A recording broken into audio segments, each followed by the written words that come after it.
This morning on Inside Kansas Politics, Kansas Senator Roger Marshall, one of the latest lawmakers to face backlash over federal spending cuts. What he's saying now after walking out of a heated town hall and how those cuts could impact Kansas.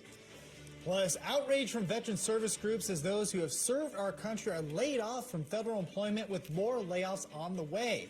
We get analysis from a retired Army officer. And that's where we start this morning. You're taking a look inside Kansas politics. Welcome in. I'm Rebecca Chun. And I'm Rob Hughes. We're so glad you're here. Now, many veterans continue to serve, of course, after they hang up the uniform. Nearly 637,000 veterans are employed by the federal government as of late 2021. Now, that's about 1/3 of the federal workforce. Leading veteran service organizations have been very active on this issue.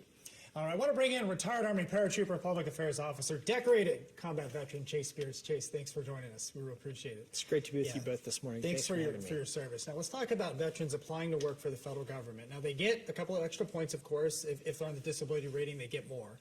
As we look at these layoffs, do you think maybe they should get a preference to where they put them to the back of the line? They shouldn't lay them off right away or so soon.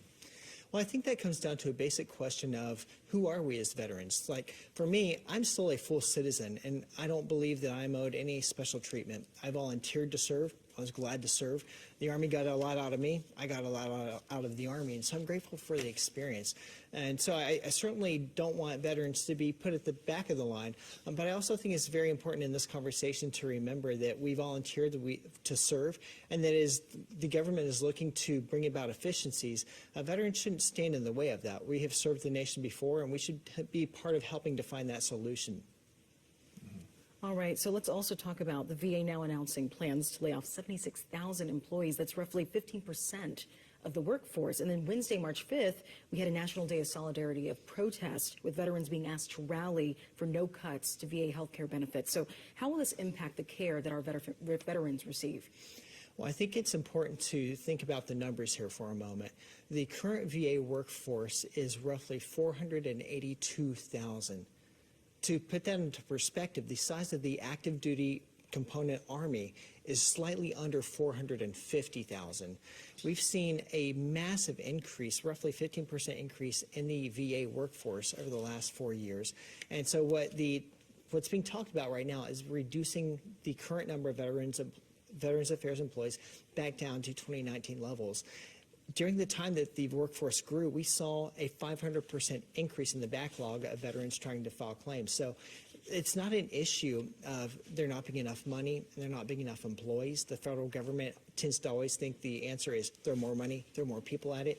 In this case, bringing on more people has actually made the VA more inefficient. And so I think it's a very wise move to look at how do we make the organization more efficient.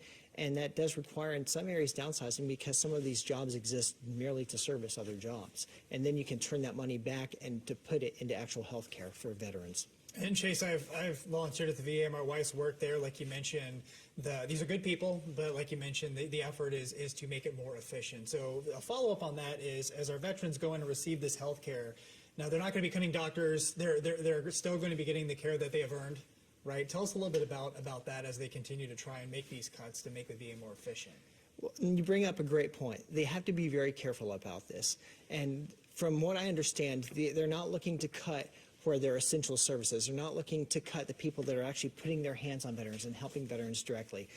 It's a federal bureaucracy. There is inevitably a lot of bloat. There are inevitably jobs that serve merely to perpetuate bureaucracy, and that's where they're going to be looking. Now, I'm under no illusion that there won't be some hiccups along the way. There won't be some pain along the way. The VA will adjust for that. But I was just on the phone literally about 2 weeks ago with someone who works in VA headquarters at Washington, D.C. at a high level, and she was telling me that Secretary Collins, one of his number one goals is to actually increase the number of veterans enrolling in the VA so they can get care. So this is an organization led by people who really have the veterans at heart, and they're going to make sure that I'm confident that they're going to make sure that those cuts are made in the right places. All right, appreciate it, Chase. Let's pivot. Let's talk about Ukraine. Now, we have displaced Ukrainians right here in Topeka, living, working, and studying here. The fighting has been going on in eastern Ukraine since 2014. Chase, you've published on this. You recently wrote an article about Ukraine. We could talk about this all morning, of course, but how's this thing going to end, Chase? That's the great question. How is it going to end? Probably, like you, I was just absolutely outraged when this war began. There was no no justifiable reason for Vladimir Putin to cross that line at all and to invade the sovereign nation. But when you look at the history of humanity, that has been done many, many times before. It will be done many, many times again. My concern is that the fact that we have pumped over $180 billion into this war, a proxy war against Russia through the fields of Ukraine, a war that has left over 1 million either dead or wounded with no strategic end in sight. I think that's irresponsible. How is it going to end? I don't know. At some point, there will have to be some kind of negotiated settlement. My desire is that the borders would go back to where they were in 2022. Do I think that's realistic? Probably not. But I really want to see this nation focused on how do we end this thing so that the people of Ukraine can go back to their lives rather than saying we're just going to keep throwing more money and more men and more munitions at this thing to perpetuate a war. That is irresponsible in every way. All All right. right. Well, thank you so much for your time and your analysis and your service, Chase. We appreciate it very much. Thanks for having me. All right. Absolutely. Thanks so much.